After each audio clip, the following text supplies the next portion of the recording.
Ya, kurang lebih sudah ada 30 negara yang sudah melakukan seruan boikot terhadap produk Israel dan juga produk pro-Israel. Lantas bagaimana dampaknya terhadap ekonomi Israel dan juga negara-negara yang mendukung? Kita tanyakan kepada Pak Peter. Pak Peter, dampak ekonominya sendiri kalau kita lihat dari di Indonesia, kalau kata Babe ini sudah ada produk-produk yang sudah mulai menipis. Tapi dampaknya terhadap ekonomi Israel melihat begitu? Ya, kalau kita bicara dampak, pasti dampak negatifnya kepada kita pasti ada.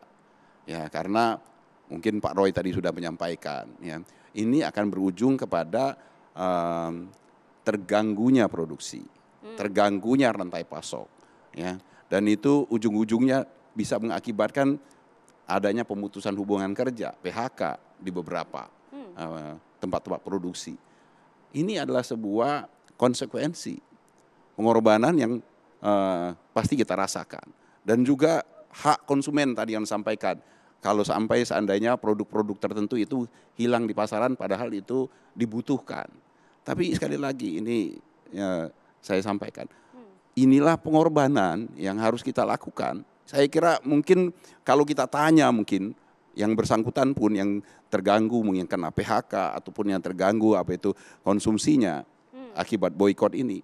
Kalau kita bandingkan dengan apa yang sekarang ini terjadi di Palestina, pengorbanan kita itu nggak ada apa-apanya. Dan inilah adalah bentuk bagaimana kita menyatakan keberpihakan kita.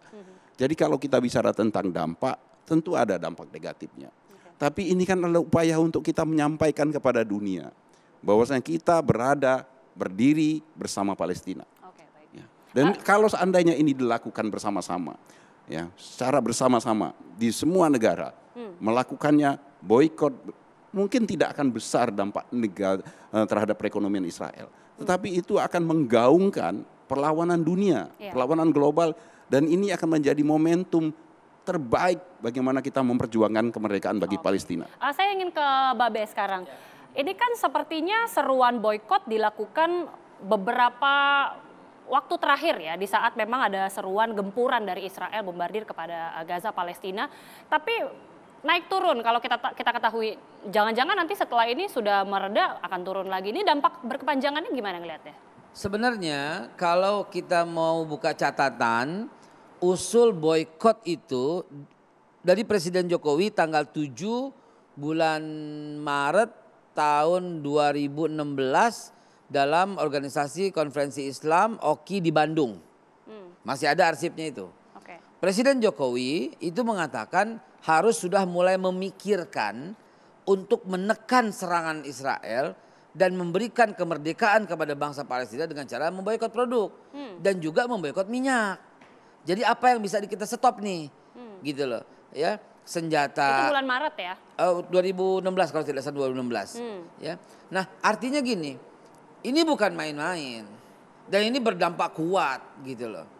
Unfortunately sidang OKI kemarin ya yang tanggal 31 Oktober kemarin itu sudah mulai ada usulan untuk memboikot minyak, embargo. Jangan kirim ke Israel supaya pesawat-pesawat itu tuh tidak terbang gitu loh. Dan Indonesia mengusulkan itu. Tapi apanya nah coba? Saudi Arabia menolak usulan itu. Jordan menolak usulan itu sehingga boikot yang paling penting bukan produk gitu loh. Jangan kasih dia minyak, jangan kasih dia gas. Minyaknya dari Saudi, gasnya dari Jordan. Jadi kita ini apa gitu loh. Betul, keberpihakan itu penting dan kita wajib melakukan itu. Dan saya sangat mensupport, tetapi harus jangan setengah begini gitu loh. Jangan setengah begini maksudnya gimana? Ya artinya harus ada daftar produk yang benar gitu loh. Bukan liar gitu loh, dimanfaatkan oleh produsen akhirnya. Dampaknya berkepanjangan apa gitu kalau liar seperti itu, Bang? Dampaknya seperti apa? Ya tutup dong pabrik-pabrik kita. Yang sebenarnya nggak punya hubungan apapun dengan Israel. Bukan cuma itu, PHK di mana. Jadi gini, jangan mohon maaf ya, bukan saya menolak gitu ya. Maksudnya jangan sampai salah sasaran kita. Jangan sampai salah sasaran. Jadi saya sangat sependapat dengan Babe Haikal. Ini sangat diperlukan ya. Bagaimana apa yang sudah disepakatkan oleh MUI ditindaklanjuti oleh pemerintah agar supaya momen sekarang ini tidak dimanfaatkan oleh kelompok-kelompok yang mengambil keuntungan ya, sehingga ada produk-produk yang dikarenakan persaingan yang tidak sehat, yang dituduh terkait dengan Israel yang kemudian menjadi korban. Dan kalau itu terjadi, persaingan menjadi tidak sehat, akan banyak sekali produk-produk yang sebenarnya tidak perlu diboikot menjadi kena boikot. Saya langsung ingin konfirmasi ke Pak Roy, betulkah itu sudah ada, jangan-jangan sudah ada produk-produk yang salah sasaran yang seperti diungkapkan oleh Pak Peter dan Mbak Be tadi? Ya, secara fakta kita akan lihat dalam perjalanan waktu. Karena apa? Karena ini kan kita belum tahu masa ini akan berapa lama. Kalau pendek ya mungkin nggak menjadi signifikan dan kita tahu mungkin akan cepat selesai. Tetapi ini masalahnya kan kita tidak tahu sampai kapan.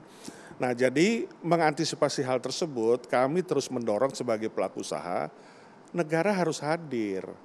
Kementerian yang terkait harus hadir. Kementerian Sosial, kementerian apapun lah sebutnya harus hadir menengahi masalah ini. Baik menghindari dampak daripada multiplier persaingan yang mungkin tidak sehat tercipta melalui situasi kondisi seperti ini, maupun juga mungkin ada yang ingin juga kelompok intoleransi atau instability yang kita tentunya mengharapkan di dalam kondisi sekarang ini. Dampak jangka panjangnya seperti apa dari Aprindo melihatnya kalau ya dampak panjangnya ya tadi sekarang sudah ada beberapa toko kita yang bukan anggota kami sebenarnya tapi kita dapat infonya sudah menaruh pelarangan di rak tokonya untuk membeli produk tertentu.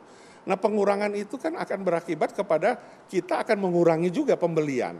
Karena buat apa produknya ada tetapi nggak dibeli, ya itu kan kita harus bayar.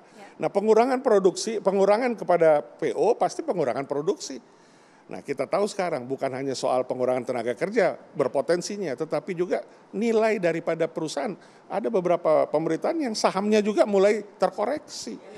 Nah, ini bagaimana dengan ekonomi kita yang saat ini kita ingin di satu sisi kita misi kemanusiaan perdamaian kita dukung sama-sama, tapi ekonomi kita kan nggak mau tergerus dong. Ya kita ekonomi kita di sekarang ini sudah di angka 5,1% ya plus minus dengan kondisi yang inflasi yang sudah 2,56. Ini harus dijaga.